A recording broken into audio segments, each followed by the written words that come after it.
de las reuniones.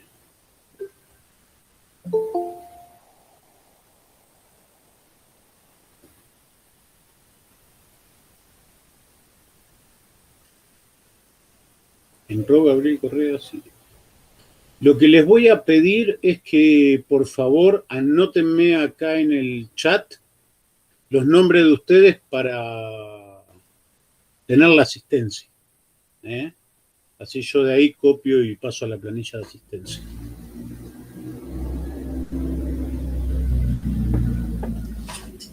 En la clase de hoy vamos a tratar de redondear el tema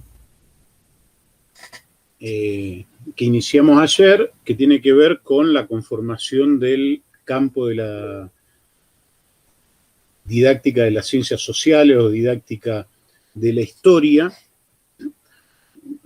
como un campo en construcción que tiene muy pocos años, pero que ha crecido muy fuerte en las últimas 2 décadas.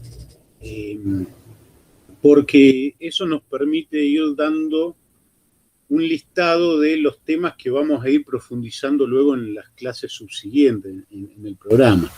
La idea es que con este pantallazo ustedes tengan ya a partir de hoy una idea de las cosas que vamos a tratar acá en la asignatura, y además vamos a empezar a desarrollar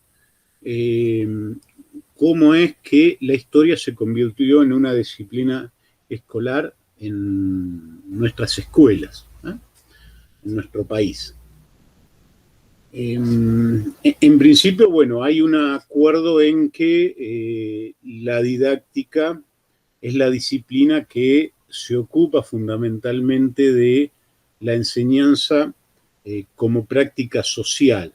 Y en ese sentido, yo ayer les mostraba esta imagen, que es la de Comenius, que seguramente en didáctica ustedes lo han visto, y lo que fue su obra máxima, su obra fundamental, que fue la Didáctica Magna, que en el subtítulo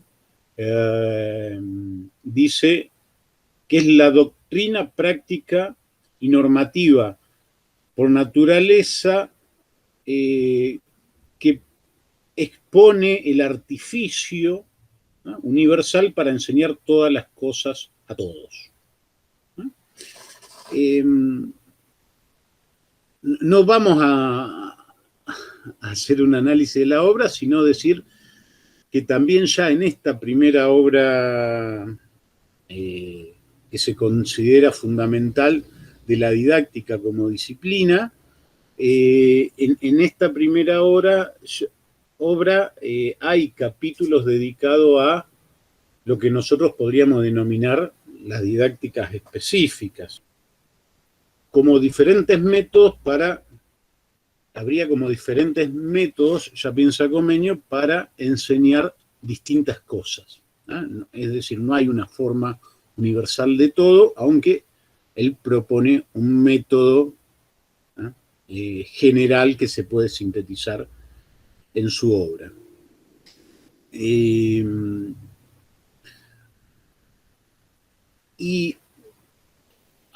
hay hay 2 grandes problemas, si se quiere, en la conformación de la didáctica general como campo. Uno es la discusión sobre la relación entre la didáctica y el currículum. ¿Qué es para ustedes el currículum? En el plan de estudio, ¿cómo están organizadas las pedagógicas? ¿Cuáles son las pedagógicas que ya cursaron?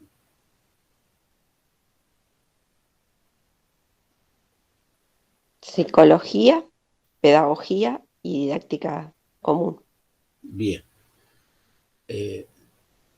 Sin embargo, las otras carreras como el profesorado en letras o geografía tienen otras materias didácticas, ¿no es cierto? ¿Ustedes no cursan? Sí, tienen currículo y tienen política y legislación. Política y legislación escolar y currículum. Bueno, una de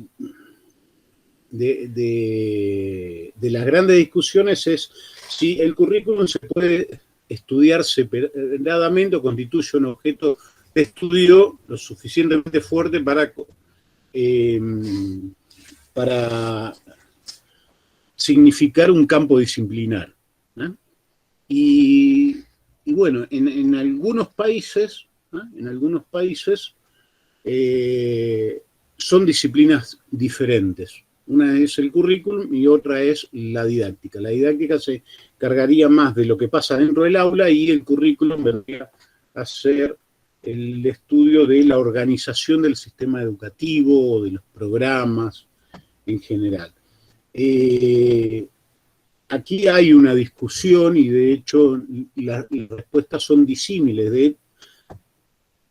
El ejemplo es nuestra facultad, donde distintas carreras que más allá de lo disciplinar están otorgando el mismo título, que es el título de profesor, ¿no? Ya sea en letras, geografía o historia, todos tienen el título del mismo nivel. Algunos tienen didáctica y currículum y otros tienen didáctica, además de las didácticas específicas. Y esa vendría a ser una discusión que se plantea. Y la otra discusión es, bueno, una lucha por el campo entre la didáctica y las didácticas específicas. ¿En qué sentido? En que, según algunas corrientes, o en algunas escuelas nacionales, lo que hay son didácticas específicas. No hay una didáctica general sobre lo que pasa en el aula. En todo caso, está el campo de estudio de currículum y después las distintas disciplinas específicas, didácticas específicas. Es el caso de Uruguay. ¿No? En Uruguay, ¿no? Que es un país que está limítrofe con Argentina, que uno puede decir, tenemos muchísimas cuestiones en común, no existe la didáctica general. ¿No? Hay didácticas específicas. En cambio, nosotros tenemos una fuerte tradición, ¿no? Digamos, la didáctica es muy fuerte, está prácticamente en todas las carreras del profesorado, hay didácticas generales, y las didácticas específicas fueron apareciendo en los últimos 20 años recién, ¿no? Son mucho más nuevas. Y se generan ciertas rispideces entre estos dos campos o estas dos formas de organización del conocimiento. Es importante, creo, que repasemos cómo se constituyó el campo de las didácticas específicas. Y en ese sentido fue muy importante en la década del 90, a principios de la década del 90, la obra de un matemático. Ustedes dirán, ¿qué tiene que ver la matemática con la historia? Muchos se plantean eso. Bueno, un matemático, Chevalier, escribió en su momento una obra que fue de mucho peso para la conformación de los campos de las didácticas específicas. Y desarrolló un concepto que fue el concepto de la transposición didáctica. ¿Escucharon hablar de la transposición didáctica?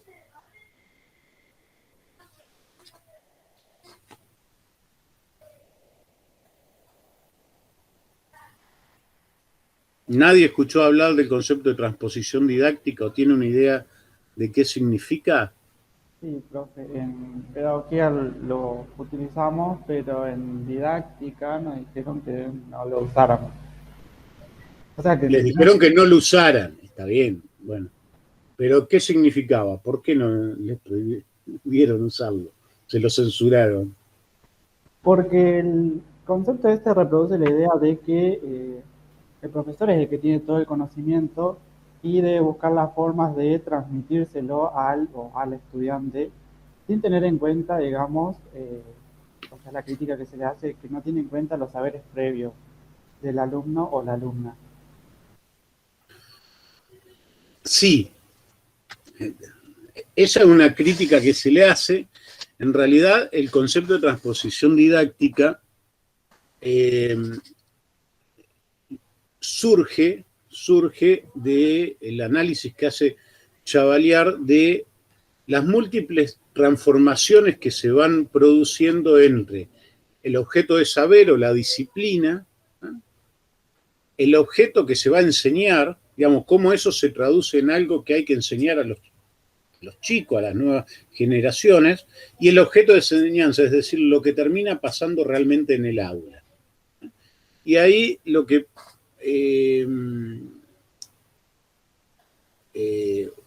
una de las primeras críticas que se le hacen, que en realidad Chevalier lo que dice es, hay una forma de construcción del saber disciplinar. Hay unos procedimientos. Para el caso de la matemática, los matemáticos llevan adelante determinadas operaciones para poder resolver problemas. La idea de Chevalier es que esos procedimientos habría que explicarlo de forma tal que pudieran ser entendidos por los jóvenes, por los niños, y que en la escuela deberían reproducir, ¿no? Hacer una reproducción de esos procedimientos para aprender finalmente la matemática. Y eso mismo se empieza a, digamos, tiene una gran influencia en las didácticas específicas, en el sentido en que se empieza a adoptar en el campo de la historia, por ejemplo, los pedagogos que se ocupan de la historia o la gente que se dedicaba a la enseñanza de la historia, en tratar también de hacer adaptaciones del saber científico para poder desarrollarlas en el aula. Ahora, ¿cuál es la primera crítica que se le hace a esto? Primero, en pensar, digamos, esto está considerando que hay una sola forma de llegar al conocimiento, es decir, que el desarrollo del conocimiento científico tiene un único camino. Y en realidad, quienes estudian el desarrollo de la ciencia, lo que dicen es que muchas veces al mismo conocimiento se puede llegar de distintas formas y que hay diferentes paradigmas. Entonces, en ese sentido, la primera crítica que se le hace a Chevalier es que es reduccionista porque no tiene en cuenta las diversas corrientes que pueden explicar un proceso de diferentes formas, ¿no? Esa es una primera crítica que se le hace. Nosotros vamos a ver en unas próximas clases bien cómo ese concepto de transposición didáctica en determinado momento, y les diría que la primera década del siglo XXI es utilizado y adoptado por varios investigadores de la didáctica de las ciencias sociales, y finalmente hay una crítica y se lo termina dejando de lado por esto que decía recién José, de que no tiene en cuenta a los alumnos en principio, pero hay toda una serie de críticas que se le hace desde la enseñanza de la historia, María Paula González de la Universidad General Sarmiento, que las vamos a ver en su momento. Sin embargo, es importante Chevalier porque escribe el libro en 1991 y tiene un fuerte impacto para que se fortalezcan las didácticas específicas. ¿En qué sentido? Porque él plantea que lo que habría que crear, a partir de esta concepción de que en realidad lo que hay que hacer en la escuela es reproducir los métodos que tienen los científicos para construir el conocimiento, o si logramos una buena reproducción de esos métodos, vamos a lograr que los chicos puedan también desarrollar el saber en la escuela. Lo que plantea es que habría que constituir una especie de ingeniería didáctica en manos de especialistas disciplinares para que hicieran unas buenas transposiciones didácticas, organizaran unas buenas secuencias de procedimientos que los docentes tenían que aplicar en las aulas. Entonces, digamos, eso significó que muchos especialistas disciplinares vieran la importancia de la enseñanza y lo tomaran como una preocupación que antes no existía. ¿Se acuerdan? Yo les decía que uno de los problemas que les traía a colación una frase de Pallé donde planteaba que los profesores universitarios raramente se preocupan o piensan que lo que están formando no son historiadores, sino fundamentalmente docentes que van a tener que contribuir a la formación de niños. Entonces, en ese sentido fue importante el aporte de Chevalier. Ahora, claramente, esto significaría que los docentes están exentos de preocuparse qué es lo que se enseña, para qué se enseña, por qué se enseña lo que unos ingenieros didácticos ya han organizado. Entonces nos encontraríamos en el peligro de caer en una concepción tecnocrática o tecnológica de la enseñanza, digamos que era una corriente que había aparecido, yo les había dicho el día de ayer, en los años 60, en conjunto con el desarrollismo, formaba parte de todo un paradigma, pero que, bueno, ya en los 90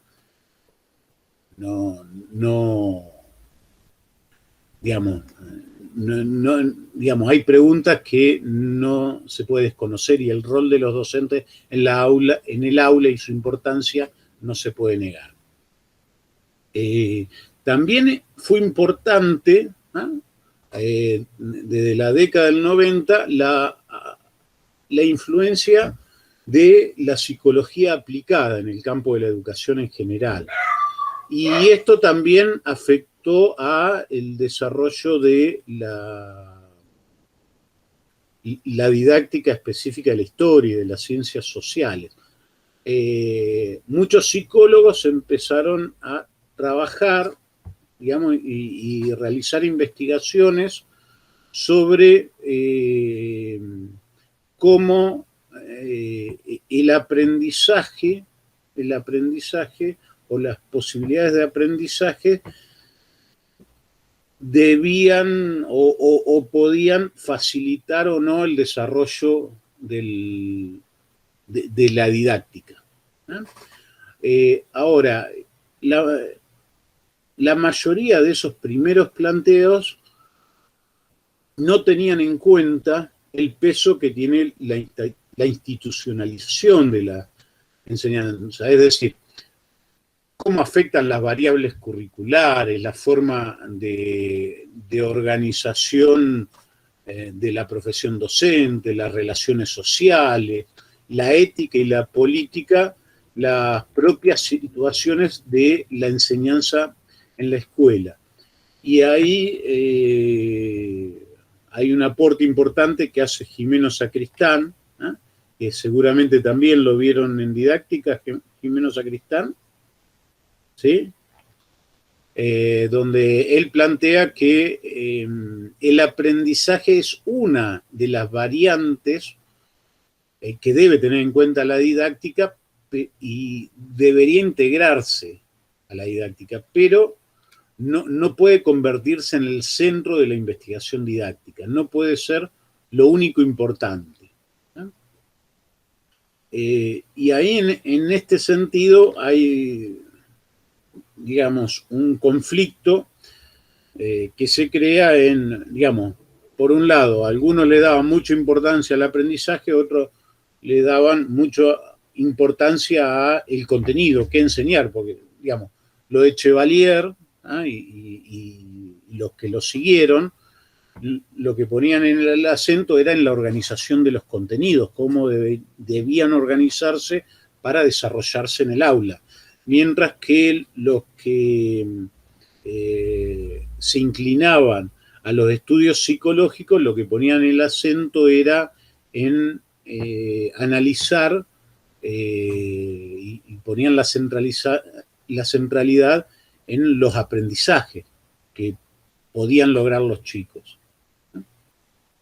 Y eso se supera, digamos, en el caso de la didáctica hay una propuesta que realiza una docente cordobesa que sigue teniendo muchísima importancia, que es Gloria Edelstein, que trata de definir un método para llevar adelante la enseñanza y que en realidad termina siendo una solución sobre todo para las didácticas específicas. Gloria Edelstein lo que plantea es que el método en realidad debe ser una construcción in situ, es decir, una articulación entre el conocimiento como una producción objetiva, el conocimiento disciplinar, que es, digamos, el epistemológico objetivo, y debe estar articulado con el conocimiento como un problema de aprendizaje, como un epistemológico subjetivo. Gloria Edelstein lo que considera es la construcción de los conocimientos y a la vez considera la lógica de apropiación que tienen los sujetos que aprenden.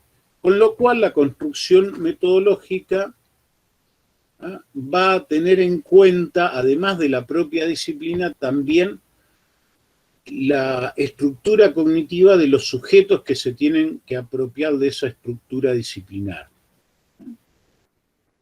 Y esta categoría que utiliza Gloria Edelstein de construcción metodológico es una categoría que permite trascender este conflicto entre poner la exclusividad en los contenidos o poner la exclusividad en las capacidades de aprendizaje.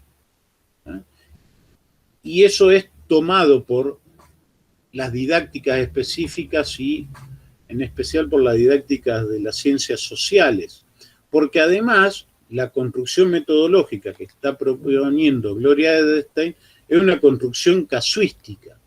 Casuística significa que no solo atiende al objeto de conocimiento específico y a los sujetos implicados, sino que se construye para cada una de las situaciones particulares. Es decir, nosotros como docentes, digamos, y quienes tenemos varios años de ejercicio, ya tenemos muy claro que por más que organicemos una secuencia didáctica y la podamos aplicar exitosamente en un curso, ¿eh? Y desarrollarlo y nos dé los mejores resultados y todos los chicos puedan aprender esa secuencia didáctica, al otro año cambiamos de curso y esa misma secuencia la aplicamos y no nos da los mismos resultados. ¿Por qué? Porque basamos esa secuencia en la lectura de imágenes, ¿ah? y estábamos aplicándola en un curso del crear, y los chicos, como tienen otras materias e intereses relacionados con el arte, hacían una lectura de las imágenes realmente muy buena y conectaban con la historia y con los distintos procesos históricos. Pero llevé esa secuencia y la apliqué en un colegio que tiene orientación en economía y gestión o en educación física y a los chicos no le interesaba, realmente le parecía aburrido, que era un desperdicio. Entonces lo que dice Gloria Edelstein es que esa construcción metodológica tiene que tener en cuenta las situaciones particulares, tiene que tener en cuenta el aula, la institución, el contexto social más amplio. Y por otra parte, además, debe atender a las dimensiones ética y política de la enseñanza, porque en la articulación del objeto epistémico, es decir, del conocimiento disciplinar que nosotros queremos desarrollar, y las capacidades de aprendizaje, los procesos cognitivos, subjetivos, propios de cada uno de los alumnos, estudiantes a los cuales está dirigida esa secuencia o ese proceso de enseñanza que queremos llevar adelante, hay un contexto de intencionalidades educativas. Es decir, los docentes no somos actores neutros, somos actores, sujetos, agentes que tenemos una determinada fundamentación y una determinada idea de cuál es nuestra función en la escuela, de por qué enseñamos historia, de para qué lo hacemos. Y eso hay que tenerlo en cuenta cuando se construye ya sea una planificación, una secuencia didáctica o se prepara una clase para un determinado curso. ¿No? Eso me parece fundamental. Y les doy un par de libros que fueron claves y que nosotros vamos a tomar como referencia y vamos a leer algunos textos más actualizados, obviamente, de esas obras que marcaron mucho el desarrollo de la didáctica de la historia como un campo disciplinar. En 1989 hubo un libro de Carretero, Pozo y Asensio, tres investigadores que provienen del campo de la psicología, ¿no? De la psicología social. El libro se llamaba La enseñanza de las ciencias sociales y fue un libro clave porque justamente fue el que empezó a plantear la importancia de esto que decía José recién, de las ideas previas, ¿no?, para posibilitar el desarrollo de aprendizajes significativos por parte de los estudiantes. En 1989 ellos plantearon en este libro cómo las ideas previas influían en la escena escolar, y a partir de ahí desarrollan toda una serie de investigaciones y van empezando a trabajar también con profesores de historia, con profesores de geografía, con gente de distintas disciplinas, y empiezan a trabajar otras ideas relacionadas como la idea de representación social, la idea de memoria, en el momento, digamos, que va a ser muy importante en el siglo XXI, ¿no?, que va a tener una gran relevancia, sobre todo impacto en lo que fue el desarrollo de las propias corrientes historiográficas, pero muy fuerte en la escuela, ¿no? Y el otro libro, que también es del mismo año, digamos, ustedes quizá la hayan escuchado porque es profesora de nuestra facultad en la maestría de enseñanza universitaria, que es Alicia Camiglione. Alicia Camiglione, ¿han leído algo de ella en didáctica? No. Bueno. Da justamente el curso de currículum en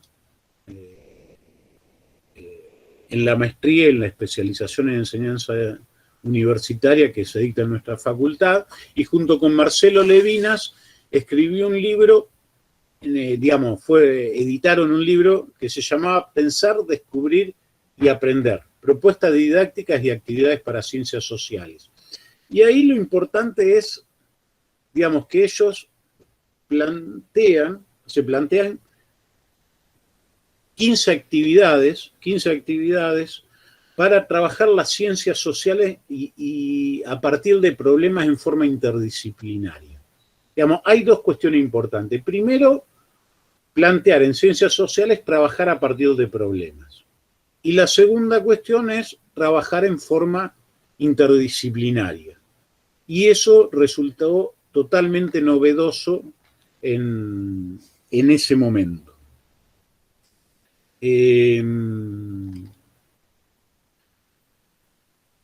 Y uno más yo había destacado, que es el libro de, bueno, hay varios editores, Rojo, Camelo y Hayes, de 1992, que se llama Didácticas Especiales, Estado de Debate. Y ahí hay un capítulo que escribe Segal con Gustavo Yáñez, que se llama Las ciencias sociales y el campo de la didáctica, donde ellos parten de considerar que la reflexión acerca de la enseñanza debe contemplar prácticas institucionales donde se desarrolla, los sujetos a los cuales va dirigida la enseñanza y el objeto de conocimiento. Es decir, en una forma más simple de esto de la construcción metodológica que va a plantear Gloria Edelstein, con una mayor profundidad teórica. Y van a proponer toda una serie de actividades para trabajar en ciencias sociales y en historia, como resolución de problemas, situaciones de explicitación y contratación de ideas infantiles, el trabajo con las fuentes, la lectura de información a través de conceptos, la utilización de procedimientos propios de las disciplinas en el aula. Es decir, va a ser en ese sentido muy importante el aporte que van a hacer. Y después ya, mucho más acá en el tiempo, y esto me refiero ya en el siglo, en este siglo que estamos atravesando, bueno, hay un importante trabajo de Gonzalo de Améizola, que es el titular, o era el titular, ya se está jubilando en la Universidad Nacional de La Plata, y después está también en la Universidad Nacional de General Sarmiento, y ha dado algún seminario de esos, de la licenciatura. Yo hice un seminario con él. Tú hiciste, Evangelina. Sí. Pero bueno, tenemos mucha relación porque él dirige uno de los proyectos de investigación que tenemos en la facultad, y él comenzó, va a ser el texto que vamos a desarrollar a continuación, a estudiar cómo se desarrolló la enseñanza de la historia como disciplina escolar, pero ya más acá en el tiempo se vinculó a otros investigadores, historiadores latinoamericanos, y junto a Carlos Serri de la Universidad de Ponta Grossa en Brasil, dirigieron un proyecto sobre los jóvenes, la conciencia histórica y la ciudadanía política en Latinoamérica, que incluyó equipos de investigación de Brasil, Argentina, Venezuela, Paraguay y Uruguay, en principio. Y acá en el caso de Argentina participamos grupos de investigación de las universidades de Quilmes, La Plata, Bahía Blanca, Santa Fe y aquí nosotros de la Universidad Nacional de La Pampa, y donde se llevó adelante un estudio similar a uno que ya se había desarrollado en Europa, sobre la conciencia de los jóvenes, un estudio, una investigación de carácter cuantitativo.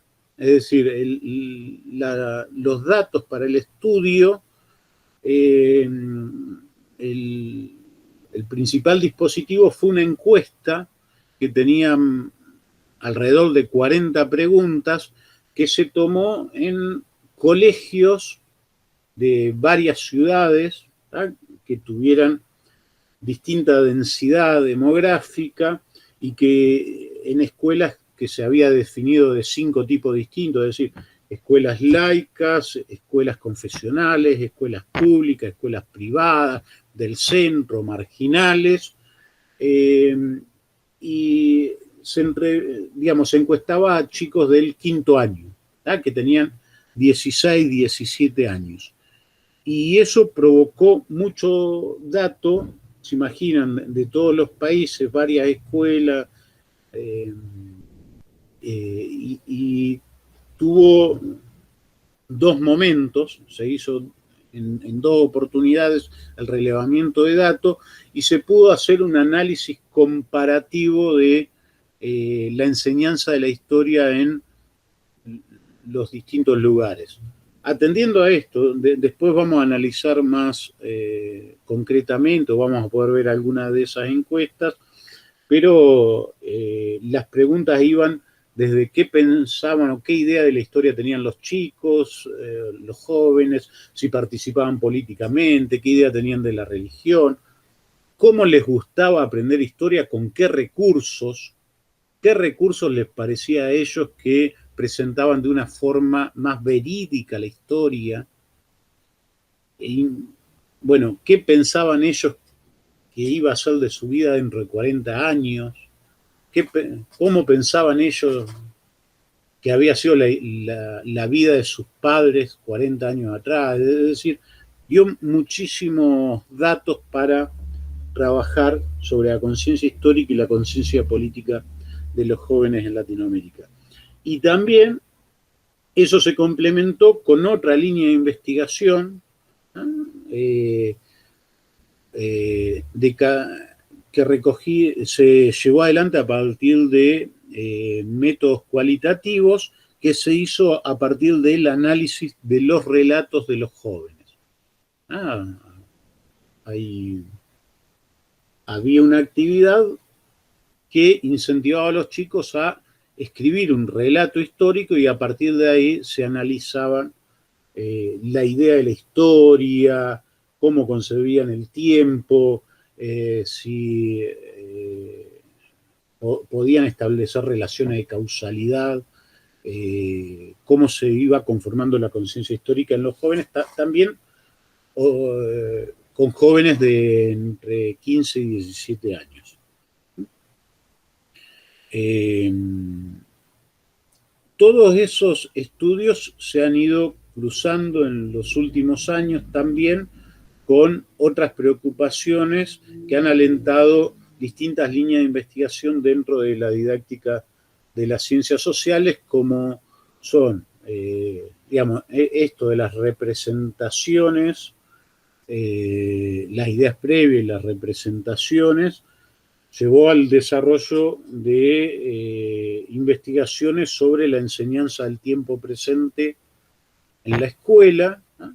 Que hay muchos autores y mucha bibliografía sobre eso en los últimos años, y también se cruzaron con los cambios en los contenidos curriculares, ¿no? Porque nosotros, en nuestro país, bueno, y en realidad en todos los países latinoamericanos, en los últimos 20 años, hemos tenido, en nuestro caso, dos reformas educativas que impactaron fuertemente o pretendieron impactar sobre la enseñanza de la historia en la escuela y la enseñanza de las ciencias sociales, la organización de los contenidos,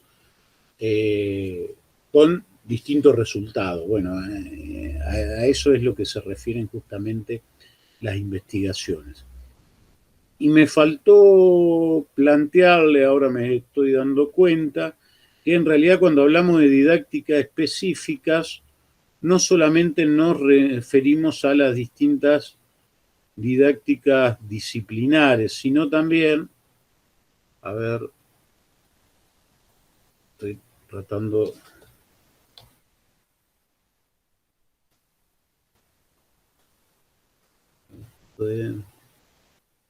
Fíjense, estos planes de estudio, no, estos son el plan de estudio de ciencia de la educación. Fíjense qué didácticas específicas hay. ¿Pueden leerlo? Voy a ponerlo más grande. Yo la verdad que no llego a leer muy bien. No llegas a leerlo. No sé si soy yo, no. A ver.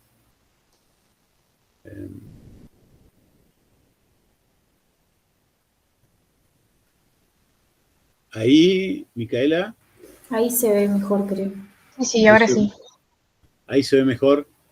Bueno, fíjense, esto es la carrera de Ciencia de la Educación, vamos a recorrer donde aparece una didáctica 1, que son teorías de la enseñanza, didáctica 2, teorías del currículo, ¿tá? Y ahí está planteado que el currículo forma parte de la didáctica.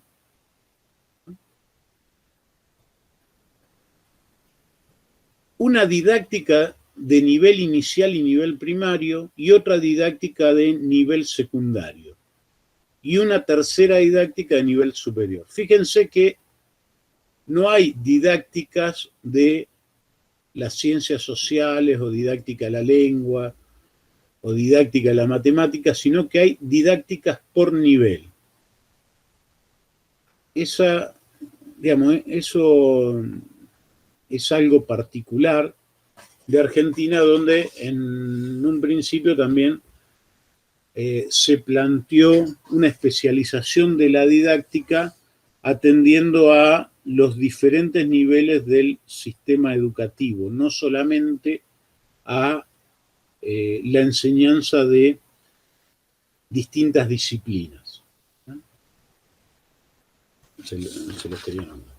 Bueno.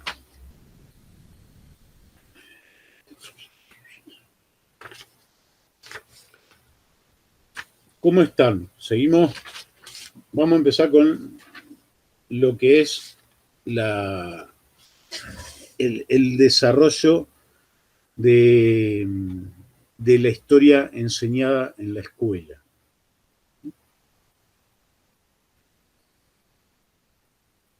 Bueno, ¿de dónde surge, digamos, o cómo entra la historia en la escuela? ¿Qué les parece? ¿En qué momento? ¿O desde dónde? Esto lo podemos abordar de diferentes formas. ¿De la formación de los estados nacionales? La conformación de los estados nacionales. Bien, Juan Pablo. Sí. En este sentido hay... digamos, ustedes tienen como material de lectura el texto de Gonzalo de Amézola, que es Esquizohistoria, o una parte de su libro. Seguramente lo pueden encontrar completo en internet. Pero lo que planteaba Gonzalo, este es un libro que ya tiene más de 20 años,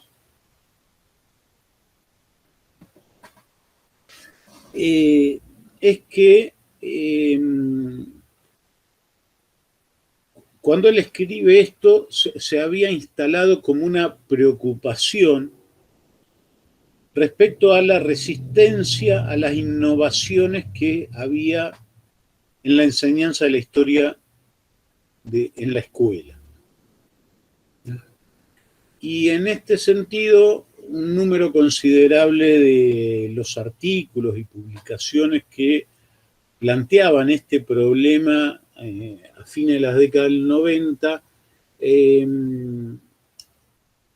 Gonzalo Amézola dice o decía que estaba muy influido por el aporte o las contribuciones de los autores españoles.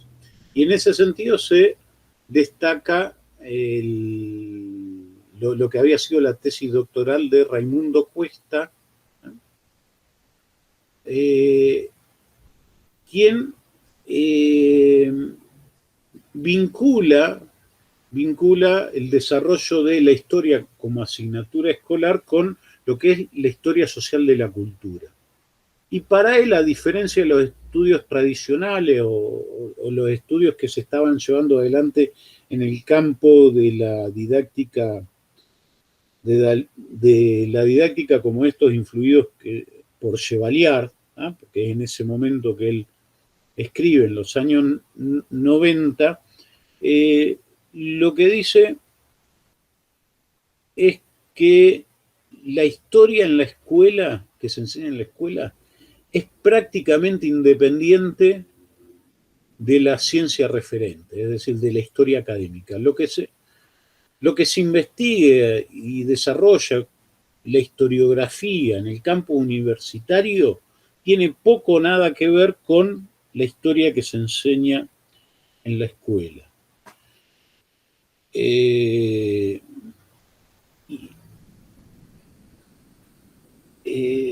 Y esto se debe fundamentalmente a la persistencia de ciertas prácticas de enseñanza que se van reproduciendo en el tiempo.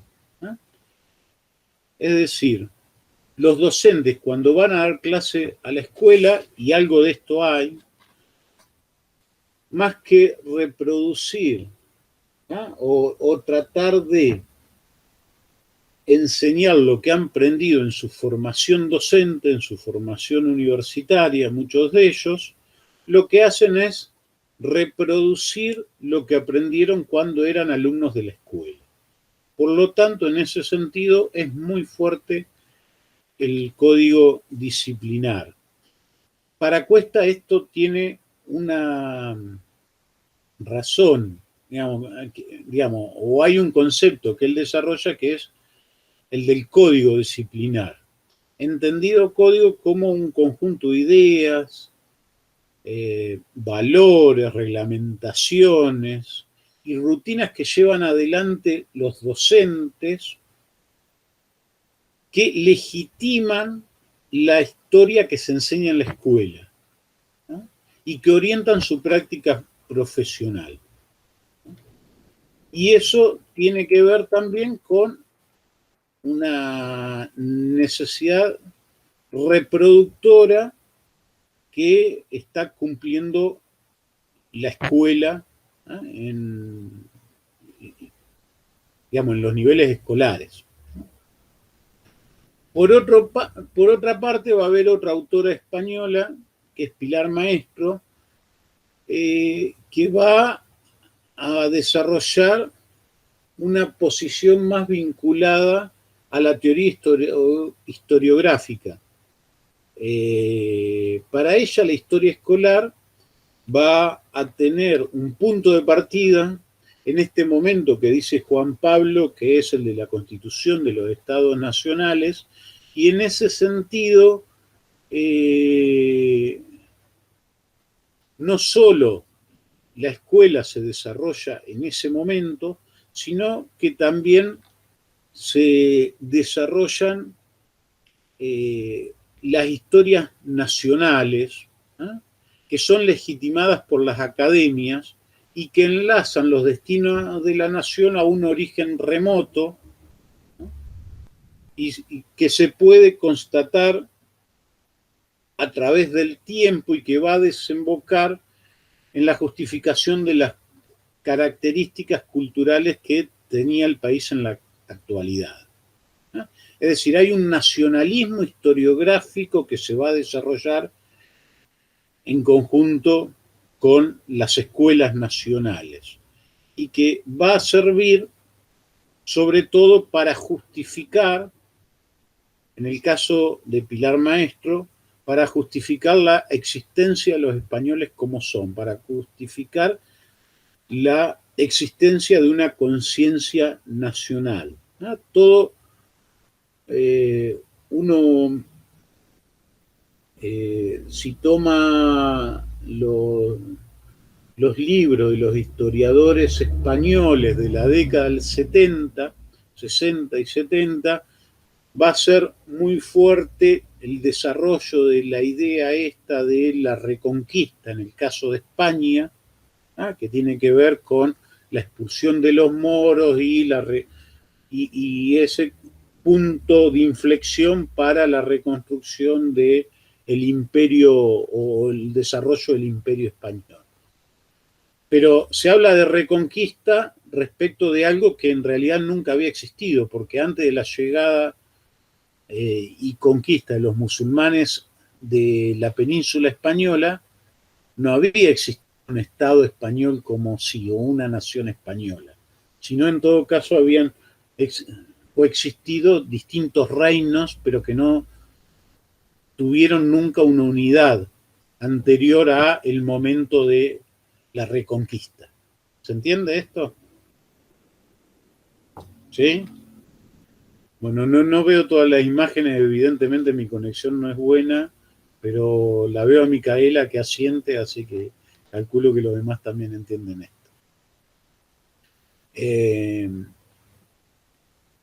Pero lo que dice Pilar Maestro es que esas primeras obras historiográficas de la Academia Española se difundieron desde las universidades hacia la escuela y además se tradujeron a los manuales escolares, y que hay una relación estrecha entre lo que es la historia investigada y la historia enseñada.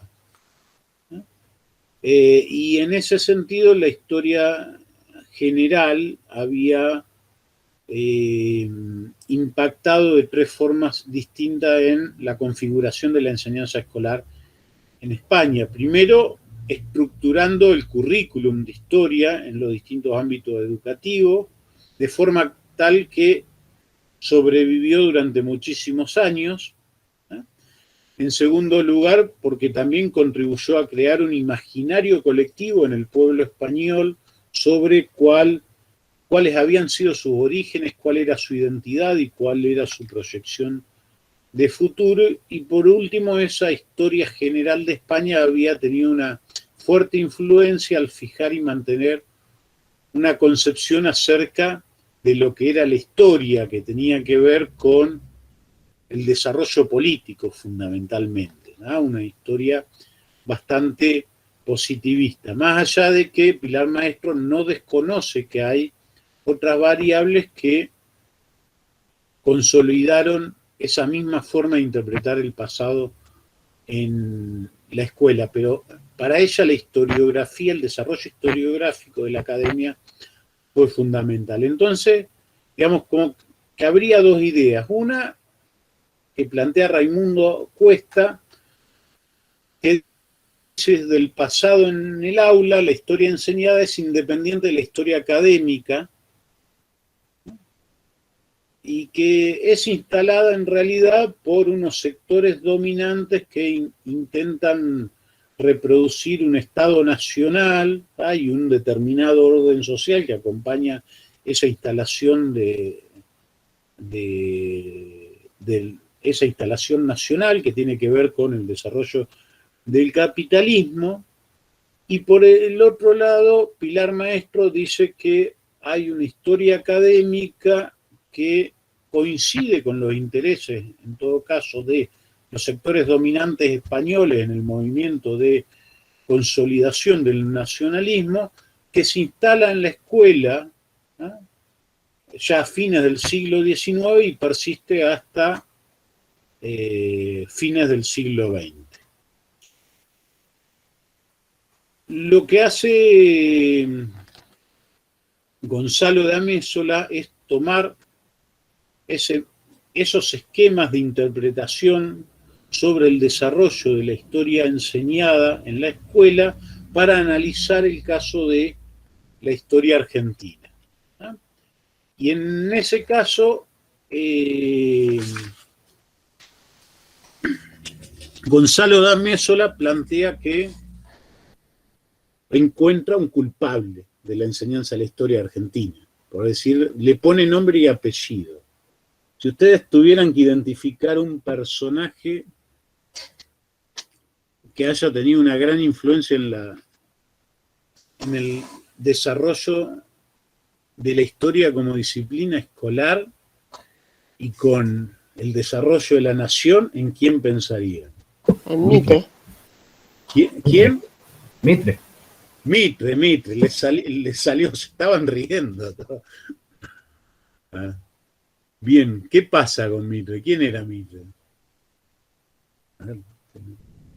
Era periodista, fue presidente de Argentina también, y tuvo una alta influencia en la fundamentación del mito de la creación de la Argentina. Muy bien, muy bien. ¿A partir de qué? Y él propone principalmente 3 próceres, que son los que se siguen posteriormente. Sí, pero en principio, ¿de quién escribe o sobre quién? Sobre San Martín.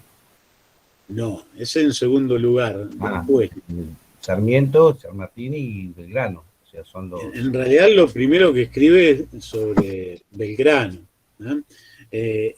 Digamos, Mitre fue una persona multifacética, un personaje clave de la historia argentina, que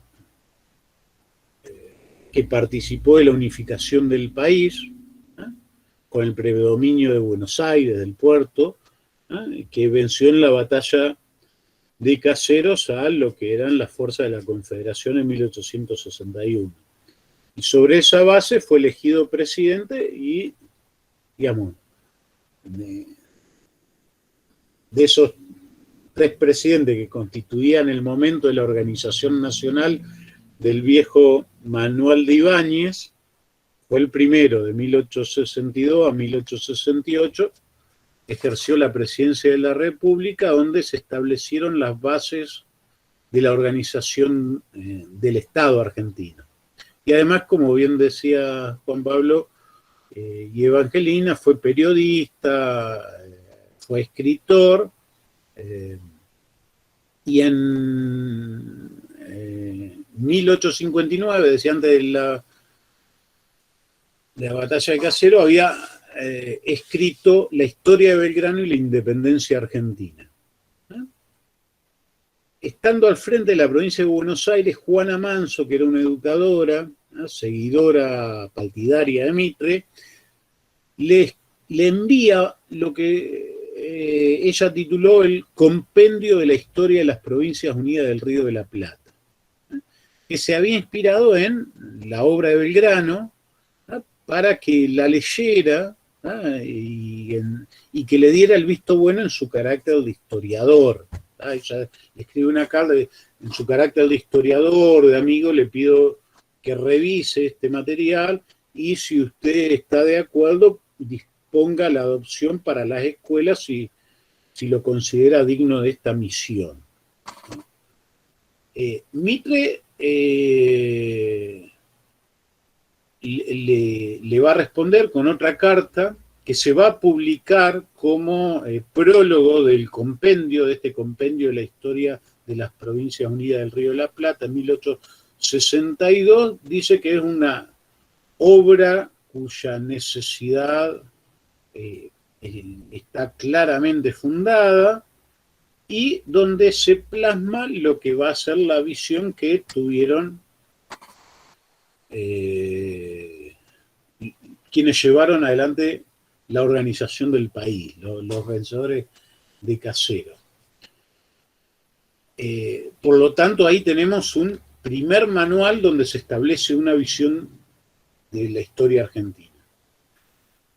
Tenemos otro elemento importante. Ya siendo presidente Mitre, en 1863 se crea el Colegio Nacional Buenos Aires, que actualmente pertenece a la Universidad de Buenos Aires, o es administrado por la Universidad de Buenos Aires con cierta autonomía, pero que es el colegio que se va a tomar como base para la organización de la educación del resto de los colegios secundarios en todo el país.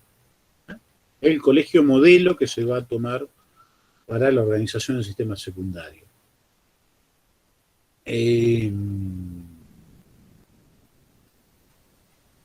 Se emprende en esta época el desarrollo de los colegios nacionales, ¿no? Y además el sucesor de Mitre, que es Sarmiento, va a impulsar también, le va a dar un fuerte impulso a la educación, ¿no?, triplica un mandato o su gestión la cantidad de alumnos en las escuelas primarias, que van a alcanzar el número de 100.000 durante su presidencia. Y además va a crear otra cosa importante, Sarmiento, que va a ser importante para la educación. ¿Se acuerdan cuál es? ¿La ley 1420? No, eso es después, eso durante el gobierno de Roca. Pero hay algo que crea Sarmiento, un dispositivo, una institución, que lo hace con unas señoritas que trae de Estados Unidos.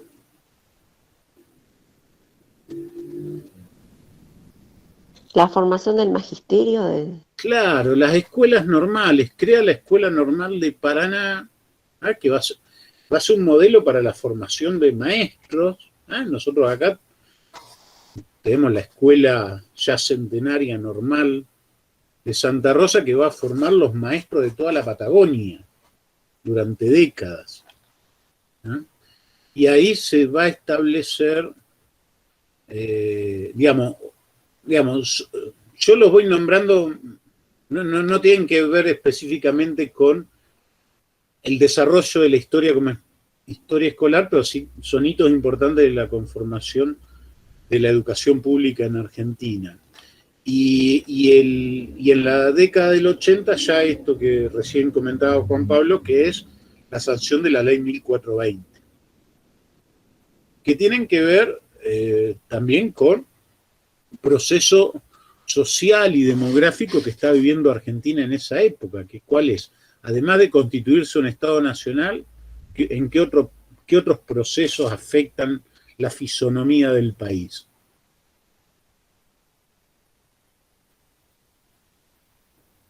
La llegada de inmigrantes en masa. Muy bien, la inmigración masiva, eso va a tener un fuerte impacto en la población, pero también en los objetivos de la élite gobernante, ¿no? Porque a partir del 80, la llamada generación del 80 es una élite que se conforma o se redefine a través de una alianza entre los sectores oligárquicos terratenientes de Buenos Aires junto a las oligarquías del interior, de las provincias del interior, y que frente a ese aluvión inmigratorio, esa palabra tan significativa que se utiliza para caracterizar la gran cantidad de personas que llegaron a nuestro país entre fines del siglo XX y fines del siglo XIX y principios del siglo XX, digamos, para llevar adelante un proyecto nacional, entienden que esa inmigración, que no era la requerida, puede perturbar el carácter nacional, porque llegan muchos italianos, llegan españoles que son pobres, analfabetos, llegan ruso-alemanes, turcos, entonces hay que llevar adelante un proceso de argentinización de los extranjeros, porque muchos incentivos materiales no se les puede dar.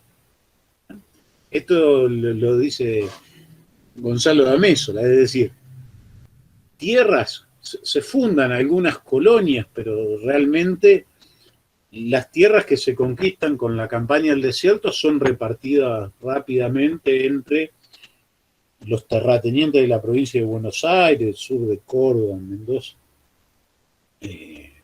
la grande familia. Entonces, hay que argentinizarlos. En un momento, recordemos, fin del siglo XIX, donde está el auge del imperialismo, donde se plantea en el Congreso italiano que hay un diputado que llega a plantear, en virtud de la cantidad de italianos que hay en la ciudad de Buenos Aires, constituir transformarla en una colonia italiana, proyectos que se discuten en el Parlamento italiano en esa época. Entonces hay una gran preocupación de la élite de dirigentes de incidir y contribuir a la formación de la argentinidad. Y ese es el objetivo en gran parte de la ley 1420, que establece la escuela primaria obligatoria, laica y gratuita. Es importante esto de laica porque claramente es tenemos una élite que es liberal y que se enfrenta a la Iglesia en esos años muy fuertemente, y propone una ley educativa que no estaba vigente en los países europeos. La mayoría de los países europeos no tenían un sistema de educación primaria obligatoria. nosotros en Argentina en la década del 80 ya tenemos la obligatoriedad de la primaria. Y hay una frase, que acá la voy a leer, ¿ah?, de Ramos Mejía, que era el presidente del Consejo Nacional de Educación, que dice: en nuestro país, en plena actividad formativa, la primera generación del inmigrante, la más genuina hija de su medio, comienza a ser la depositaria del sentimiento futuro de la nacionalidad. A los niños inmigrantes, sistemáticamente y con obligada insistencia, se les habla de la patria, de la bandera, de las glorias nacionales y de los episodios heroicos de la historia. Oyen el himno y lo cantan, y lo recitan con seños y ardores de cómica epopeya. Lo comentan a su modo con hechicera ingenuidad, y en su verba accionada demuestran cómo es de propicia la edad para echar la semilla de tan noble sentimiento. Es decir, claramente hay una visión de la élite política de que la escuela puede cumplir con esa función de conformar la argentinidad y que ahí la historia, el relato histórico es una herramienta de primer orden, ¿eh? Es una herramienta fundamental. Es la época en que se empiezan a celebrar las fiestas patrias, la del 25 de mayo y el 9 de julio en el ámbito escolar. Y además, en 1884, se va a incorporar la historia argentina a los planes de estudio de enseñanza media.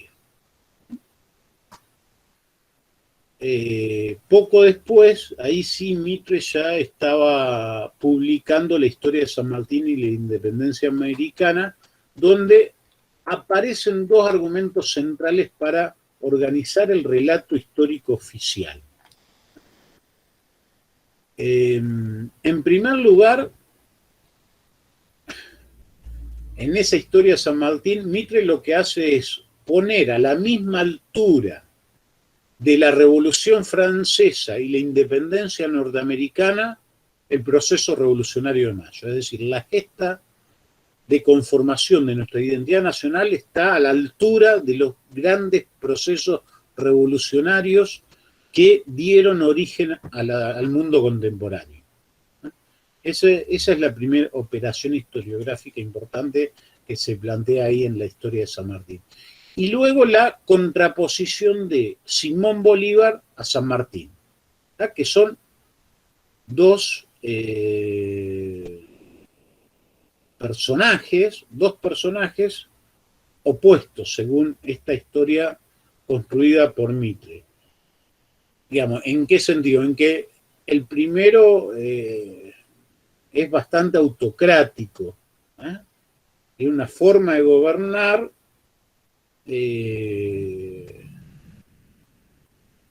bastante absolutista, mientras que San Martín es el arquetipo del dirigente democrático y por lo tanto éticamente superior. Esa operación también es importante y contribuye a generar el relato histórico de la conformación de la clase dirigente argentina. Es importante señalar que en los años anteriores la historia argentina no estaba incluida en el currículo. Digamos, había historia, en el colegio, se funda el Colegio Nacional y hay historia en el Colegio Nacional, pero no hay historia argentina. ¿Qué había? Había una historia sagrada y antigua en el primer año, una historia de Grecia y Roma en el segundo año, una historia medieval y moderna en el tercero y después una cuarta historia que era la historia americana y colonial. Y en el quinto año se volvía a dar como una síntesis de los tres primeros años, es decir, la historia universal desde la historia sagrada hasta la historia contemporánea. recién en 1884 se va a introducir en los programas la historia desde la Revolución Francesa y la historia argentina. Porque la historia hasta ese año llegaba ahí, hasta la Revolución Francesa.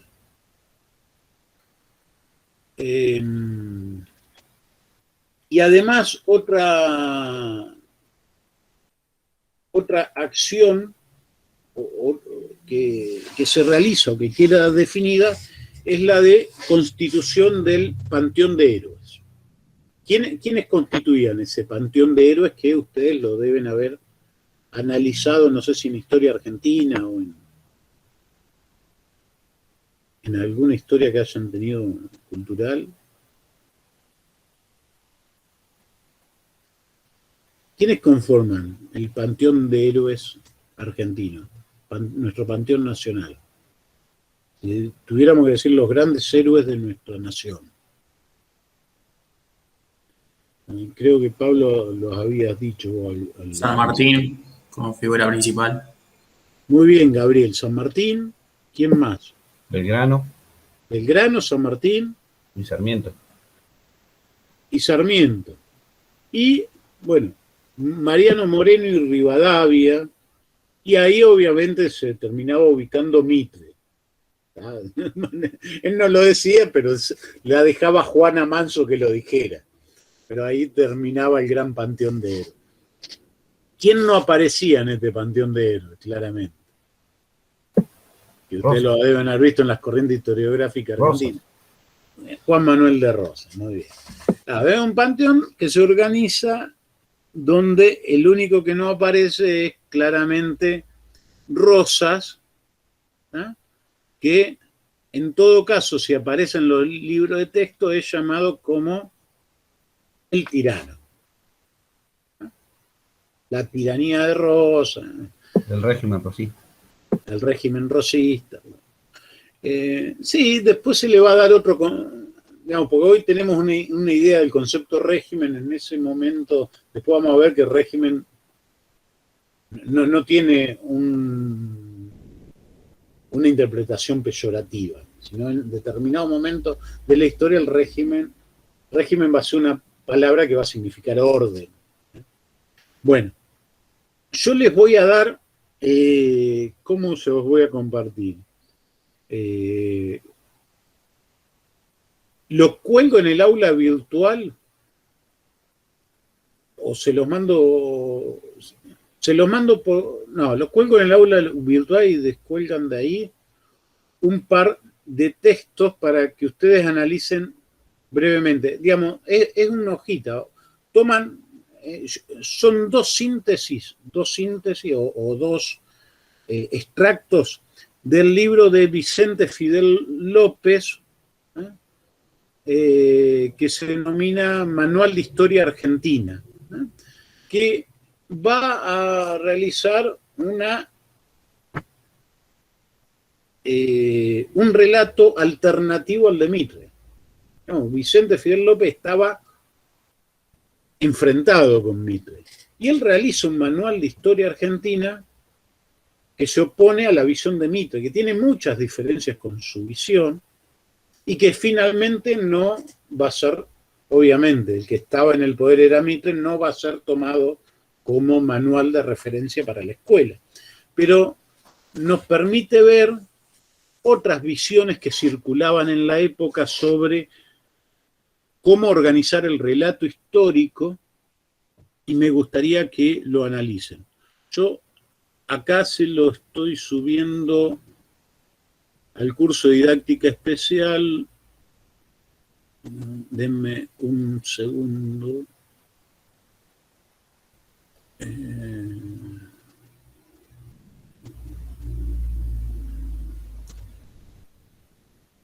Denme un segundo.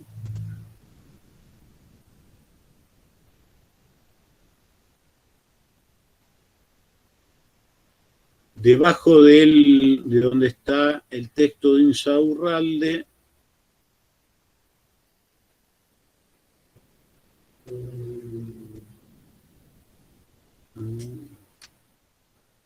Eh,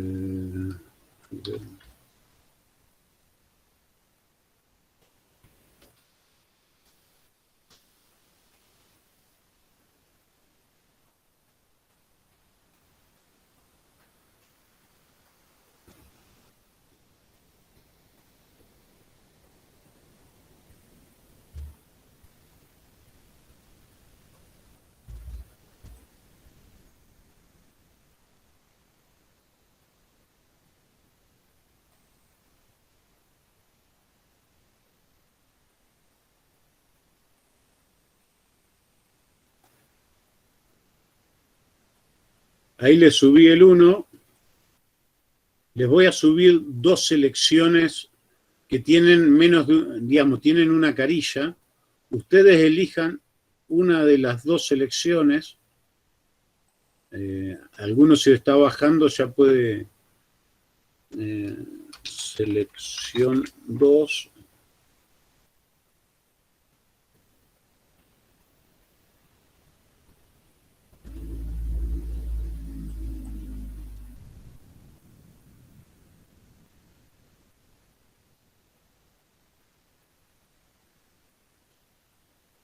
Ahí las ven, lo pueden abrir. Algunos elijan la 1, otros la 2. Les voy a pedir, por favor. Ahí aparece. Bueno, elijan una de las 2 y vamos a... yo calculo que lo pueden leer en 2, 3 minutos, 5 minutos. En 15 minutos, piensen, háganse algunas notas sobre, interprétenlas. Así vemos cuáles son las características y cómo se presenta Artigas, ¿eh? Que es otro de los protagonistas del proceso de independencia, cómo es presentado por Vicente Fidel López, que tiene una visión distinta a la de Mitre, pero me interesa que veamos qué recurso o cómo se presenta el relato histórico. Véanlo en términos generales.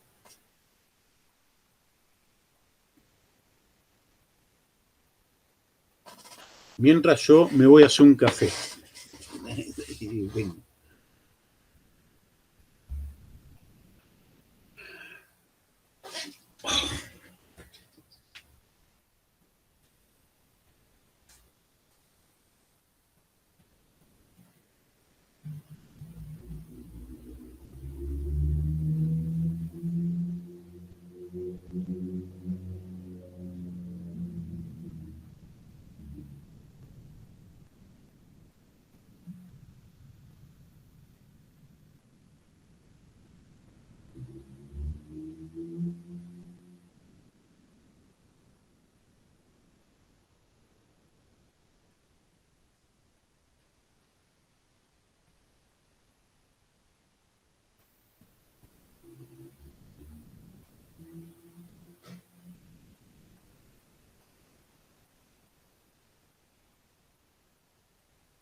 Bueno, presento brevemente los textos, así quedan en la grabación de la clase. Igual van a quedar en el aula, pero... ¿Ah? Tenemos entonces dos selecciones, ¿no? Del Manual de Historia Argentina de Vicente Fidel López, que se propone como alternativa al relato desarrollado por Bartolomé Mitre sobre la historia argentina. Y la idea es ver algunas particularidades de cómo presenta, por ejemplo, a Artigas. Más allá de que no difieran las posiciones de Mitre y Vicente Fidel López sobre Artigas, lo importante es la forma en que es presentado y los recursos que utiliza, o cómo construye el relato histórico.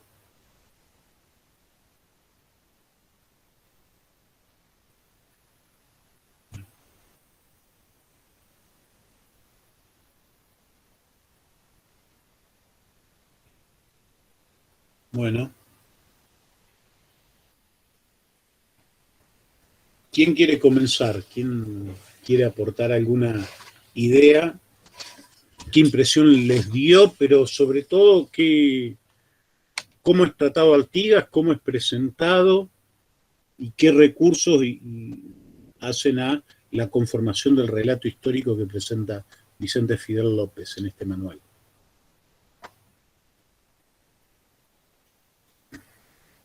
Por ahí, en la segunda selección, lo que pude observar es que busca defenestrar, por así decirlo, a la organización política que presentó Artigas como alternativa. Por ahí utiliza palabras que son muy fuertes para dar cuenta del salvajismo, por así decirlo, entre comillas, o el tipo de organización violenta que significó la forma política que presentaba Artigas. E incita a no seguirla, de hecho, a los jóvenes y demás. Bien. ¿Cuál, a ver, podrías leer un párrafo donde plantee eso? Por ejemplo, en el anteúltimo párrafo será el tercero. A ver, ¿dónde estaba el parte que dice? Acá. El nombre de Artigas era indudablemente de influjo, cualquiera que fuese la bandera que tomase, pero por ser un cacajás de la peor clase, debió haberse visto con tiempo que más daño había de hacer como amigo que el que podía hacer como enemigo. Debió habérsele rechazado. Después dice, nada se hubiera perdido porque como hizo por la patria se hubiera ganado en la moral y en la realidad de los hechos. Pero esa es de la selección 1. 2, dice selección 2 arriba. Selección 2, el tercer párrafo. Claro. Ah, sí, acá, es un cacafaz. Ahí hay un error, cachafaz debe ser. Ah, cachafaz. Sí, hay un error de la edición esta. En el primer párrafo también dice, caracteriza un montón de cuestiones. Bien, ¿cómo lo caracteriza Artigas? Si ustedes tuvieran que decirlo en 2 o 3 palabras. Como inmoral. Inmoral. Vicioso. Vicioso. Como una especie de salvaje. Lo compara con lo salvaje. Sí, sí. Hay 2 cuestiones. Una, presentarlo como gaucho malo, ¿ah? Con toda una serie de atributos que hacen al gaucho malo. Es el momento donde todavía no está definida e incorporado el Martín Fierro. Eso va a producirse un poquito después, pero en este relato claramente Artigas es el gaucho malo, ¿ah? Que tiene una serie de atributos que luego van a explicar de por qué es traicionero, porque anda en fechorías, porque es vicioso. La verdad que hay como una especie lo presenta de bastante mal, ¿no es cierto? Hay como una justificación en parte de por qué es así Artigas. Sí, y que eso va a hacer que en realidad termine traicionando la causa de la revolución. Digamos. Esto es lo que está presentando, o cómo lo presenta Vicente Fidel López. Y la otra cuestión tiene que ver con esto, con la asimilación a lo salvaje, ¿ah? A los felinos. Que no es el único intelectual que hace esta operación discursiva. Digamos, Sarmiento, cuando se refiere al Facundo, también habla del tigre de las pampas, ¿no? Entonces, es una forma de presentarlo como lo salvaje, lo indómito, lo que no puede civilizarse, lo contrario a la civilización. Es un animal, hay una animalización de la persona. Profesor, Sí, Karina. eso está también un poco reflejado en la selección 1, que lo empieza, digamos, a caracterizar diciendo de dónde viene su familia, y un poco como que se descarrió, digamos, que se fue rápido de su casa. Bueno, y ahí muestra la parte esa de lo salvaje y demás, y también un poco lo pone como traicionero, porque se une a los realistas en contra de los porteños. Claro, exactamente, Karina. Sí. Y también le tira un palito a Bolívar, porque lo compara con Bolívar, me parece, ¿no?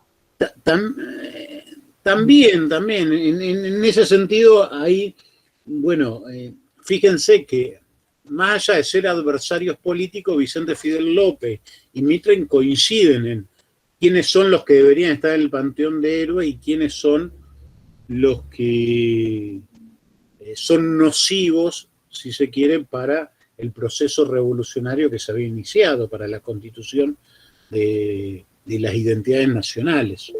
Y en ese sentido, tan Artigas y Bolívar están del mismo lado. Sí, Micaela. No, que en la selección 1, en el primer párrafo, también habla de quiénes siguen a Artigas y los menciona como mala gente y vagos. Y sabemos que en ese momento la élite calificaba de vago justamente a la gente que no quería trabajar, o sea, que no tenía una residencia fija, que no tenía un trabajo fijo, que no tenía una familia, y que justamente en realidad para Artigas ese grupo eran los infelices, que eran los que no tenían tierra, los que eran explotados por los propietarios rurales, indígenas, y también ahí hay una fuerte marca de quiénes debían ser parte de la historia y quiénes no. Muy bien. Sí, exactamente. Es más, Artigas adopta al que después fue gobernador de las Misiones, el comandante Andresito, que era un aborigen, y que es el de la yerba mate. El nombre es la yerba mate. Sí. Bueno, pero a mí lo que interesa, más allá de hacer un pequeño recreo, era de que veamos cuáles son las diferencias con respecto a la historia de Mitre. Bueno, no traje, lo tendríamos que haber visto algún párrafo de la obra de Mitre, pero hay dos cuestiones. Una, la utilización de recursos literarios. Claramente Vicente Fidel López, el relato histórico que desarrolla es un relato que está bañado de los sentimientos, y apunta a eso. No tiene por objeto desarrollar una explicación racional, sino fundamentalmente presentar en sus aspectos crudos cuáles son los buenos y cuáles son los malos, y oponerlos. Esa es una primera cuestión. La segunda, que Vicente Fidel López le va a dar mucha importancia a la tradición oral y para justificar el relato. Se va a basar en esa. En cambio, claramente Mitre va a estar permanentemente durante el desarrollo de su obra apelando a los documentos, las fuentes, los documentos escritos para justificar sus afirmaciones y su relato. Y en ese sentido, Mitre se va a presentar como la alternativa erudita frente al desarrollo de una historia más sentimental o novelesca que vendría a representar la fórmula propuesta por López, que apela permanentemente a distintos recursos literarios para presentar las vicisitudes y los personajes de la historia. Y ese no es un dato menor, porque hay otra cosa que, digamos, hay otras instituciones de las cuales es artífice también Bartolomé Mitre, como, digamos, no es un dato menor que además de fundar, digamos, el diario La Nación, en 1892 también contribuye a la creación de la Junta de Historia y Numismática, que es el antecedente de la Academia Nacional de la Historia. Claramente, Mitre arma un relato que logra imponerse, y que es facilitado y que es fácilmente adaptable al uso escolar, donde desarrolla una visión de la historia argentina que está muy fuertemente ligada al presente, y que propone un mito de un porvenir de grandeza, al cual, digamos, es un camino que está marcado. Hay un destino de grandeza para la nación que se funda en sus orígenes y que se relaciona con el presente. Digamos, Mitre logra articular ese relato y además lo trata de hacer de legitimarlo a través de fuentes, de desarrollar una determinada racionalidad que no se pueda discutir. Entonces, esa me parece que es una de las claves, más allá de su clara presencia dentro del poder político, dentro del establishment político del momento, es una de las razones por la cual el relato mitrista se termina imponiendo frente a este otro relato más novelesco y apasionado que desarrolla Vicente Fidel López. Eso me parece como fundamental. Bueno,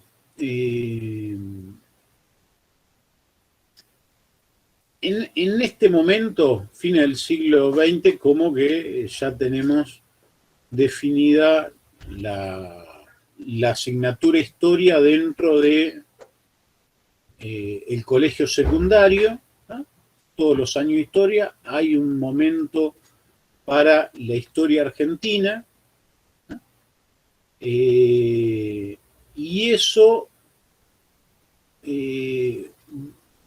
no va a cambiar mucho más en los siguientes 100 años. Es decir, va a haber cambios políticos importantes en el país.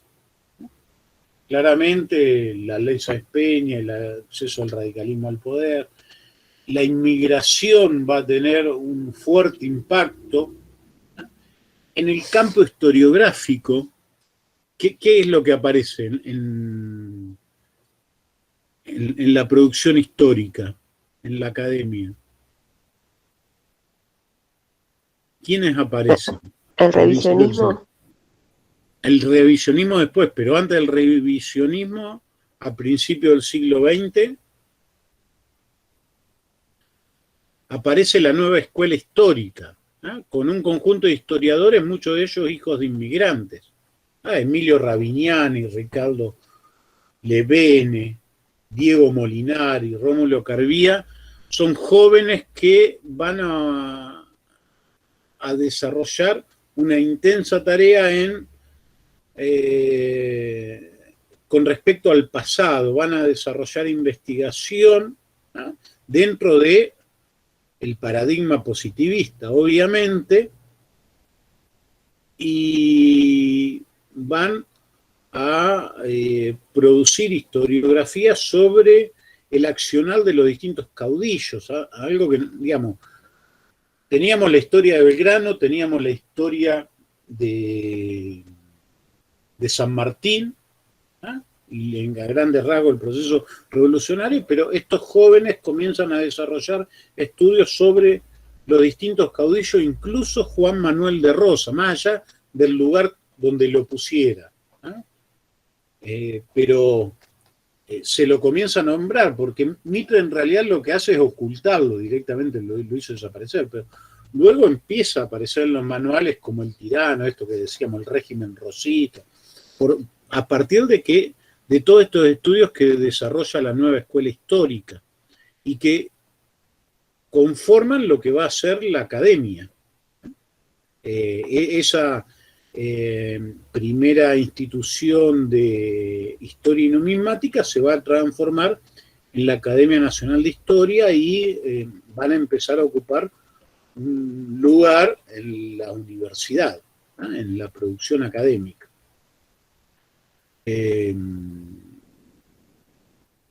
Y se empieza a crear las instituciones dedicadas a la formación de historiadores. Y distintos circuitos de reconocimiento profesional. Esto es lo que Bourdieu estudia de la conformación de los campos profesionales, bueno,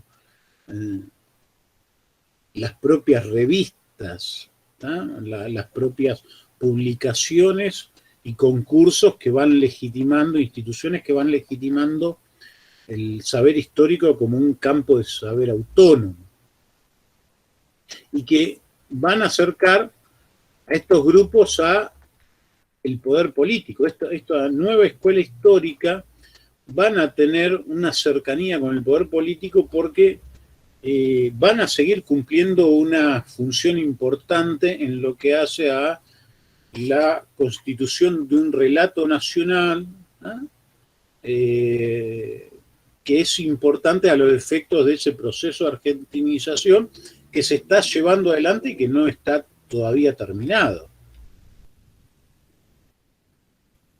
Hay críticas a esta historia académica que surgen, bueno, recién Evangelina los había nombrado. ¿Quiénes son los que aparecen en la década del 20? Del 20. Que son los revisionistas. En fin de la década del 20 aparecen los revisionistas, digamos, que en realidad representan un espíritu fuertemente nacionalista, que se opone a ese cosmopolitismo de los o ese modelo liberal que había gobernado la Argentina desde la década del 80 y que había llevado en la década del 20 a una situación de mezcla a partir de la inmigración, de ese aluvión inmigratorio que ellos entendían atentaba contra lo que llamaban el ser nacional, que en realidad lo que hacía era resaltar los rasgos de una herencia hispánica que consideraban exclusivos para parte de la sociedad argentina, no para todos, y que se expresaba en la religión católica, en la unidad étnica y lingüística, y que despreciaban la democracia formal o el parlamentarismo y la división de poderes. Ese movimiento nacionalista va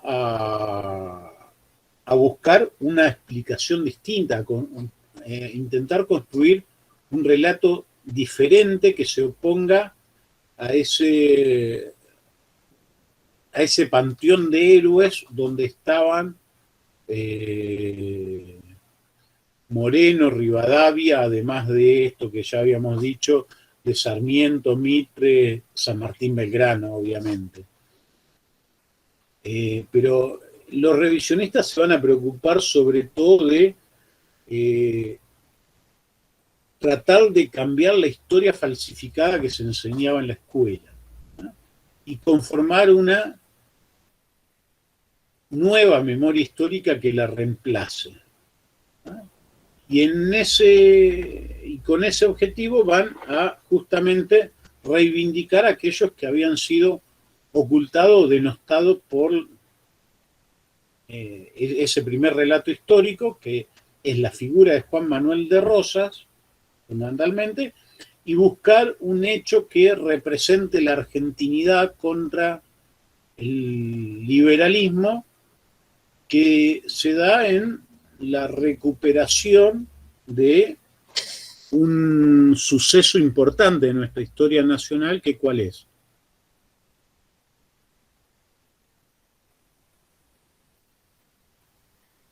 La vuelta de obligado. Ellos plantean la vuelta de obligado durante el gobierno de Rosas, es claramente el ser nacional que se enfrenta al liberalismo inglés, británico y francés, y es triunfante. Ahora, ¿qué es lo que se logra? ¿O qué es lo que logran? Digamos, en realidad los gobiernos que van a suceder al golpe de Estado de 1930, que son, bueno, gobiernos conservadores de la oligarquía, y en los que va a tener una fuerte influencia el nacionalismo, sobre todo durante el gobierno de Uriburu, pero después van a seguir manteniendo su importancia durante el gobierno de Justo, sobre todo en el ámbito educativo. En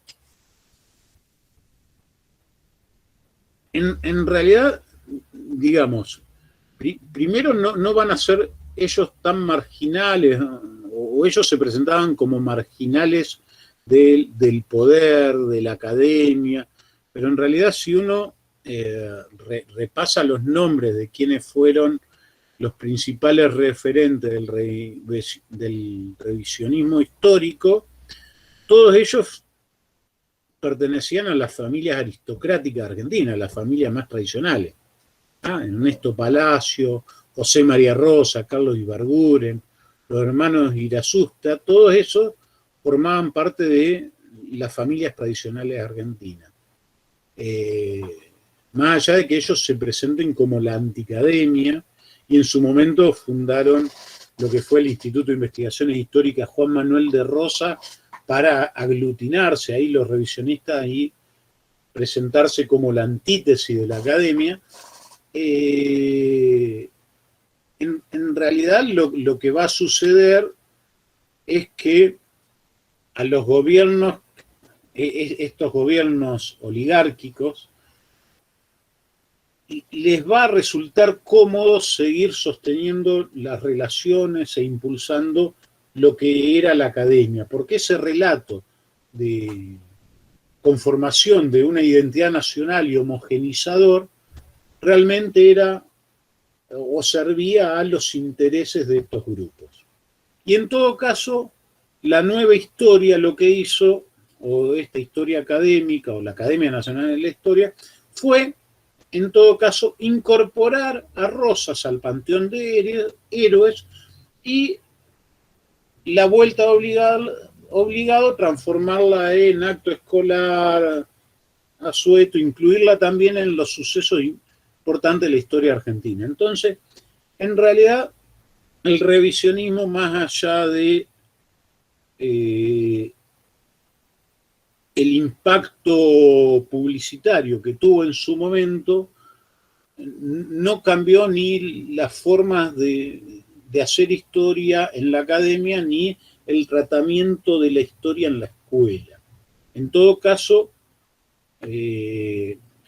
su impulso, el impulso de este grupo, permitió aumentar o hacer crecer el panteón de héroes, incorporando a Rosas e incorporando la vuelta obligado como un hecho más del proceso de conformación de el Estado Nacional, ¿no? O en la definición de las características del Estado Nacional. Bueno, vamos a seguir la semana próxima. Nos queda ver lo que fue la enseñanza de historia durante el peronismo, en la etapa posterior en que el peronismo estuvo proscripto, la vuelta del peronismo, el proceso, y del 80 para acá, la recuperación democrática y los últimos cambios en los planes de estudio. En realidad van a ver que, les voy adelantando, no va a haber grandes cambios por 100 años, hasta mediados de la década del 80. Bueno, yo hice el secundario con el libro de historia de Ibáñez que había utilizado mi viejo 40 años antes, el mismo libro.